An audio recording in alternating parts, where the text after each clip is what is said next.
Maswerteng hapon po mga ka-STL. Narito na po ang resulta ng STL Batangas. Para sa araw na to, 2nd of February 5, 2026. Araw ng Huwebes. Naway ang mga natayaan nyo pong mga numero kanina ay manalo nawa ngayong hapong ito. 4:30 PM. Kaya't kunin nyo na po ang inyong mga ticket. Narito na po ang resulta. Ang mga numerong nanalo sa STL Batangas ngayong hapong ito, February 5, 2026.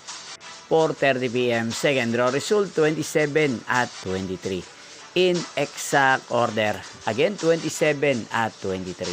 At ngayong hapong ito sa STL Batangas, atin pong i-shoutout si Kuya Anton ng Batangas na nanonood po ngayon sa channel na to. Shoutout po sa inyo Kuya Anton. Sana po ay nasa maayos kayong kalagayan. At sa lahat po ng mga taga Batangas, shoutout po sa inyo. Inyo pong napanood ang resulta ng STL Batangas. Magkita-kita pong muli tayo mamayang 8:30 PM.